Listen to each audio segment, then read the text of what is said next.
আজকে শুধুমাত্র ডাল আর ভর্তা দিয়ে ভাত খেয়েছি। আর কোনো তরকারি রান্না করিনি। মসুরের ডাল রান্না করব।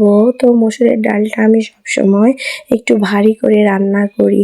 পাতলা করে রান্না করলে আমার কাছে ততটা ভালো লাগে না। সেজন্য ভারী করেই রান্না করি।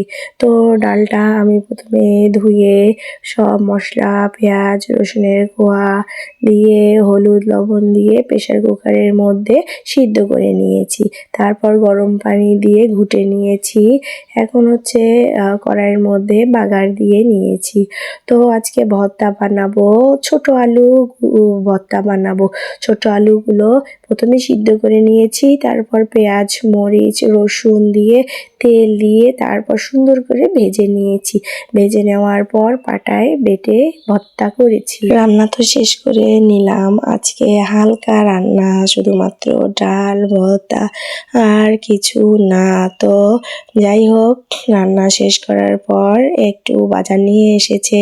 টুকিটাকি বাজার যেটা প্রয়োজন ছিল সেটা নিয়ে আসছে। তো বাজারগুলো আমি ঢেলে রাখতেছি। আমরা আসলে ওইভাবে মাসের বাজার করা হয় না। অনেকে আছে একবারে এক মাসের বাজার করে আর সারা মাস কোনো বাজার করে না। আমরা আসলে এভাবে বাজার করি না। আমাদের যখন যেটা প্রয়োজন আমরা তখন সেটা কিনে আনি। মাসের বাজার কখনো করা হয় না। তো হচ্ছে রসুন, পেঁয়াজ, কাঁচামরিচ, আলু, লেবু, লবণ, হলুদ, তারপর হচ্ছে জিরা, গরম মশলা, এই তো এইগুলোই নিয়ে এসেছে। আর সবজির মধ্যে শুধু করল্লা নিয়ে এসেছে। তো আজকে করল্লা ভাজি করতে চেয়েছিলাম, তো দেরি হয়ে গেছে। আব্দুল্লাহ বাবা চলে আসছে তো দুপুরে খাওয়ার জন্য, সেজন্য আর করল্লা ভাজি করিনি। তো করল্লা ভাজিটা আমি কালকে করব। তবে ডাল ছিল, ভর্তা ছিল, সাথে করল্লা ভাজিটা করলে বেশি ভালো হতো। তো আজকে আর সময় হয়নি।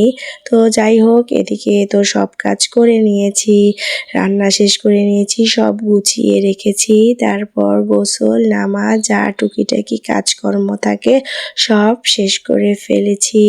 আব্দুল্লাহকে খাওয়াই দিয়েছি, ঘুম পাড়িয়ে দিয়েছি। এখন এই তো আমি খেতে বসেছি।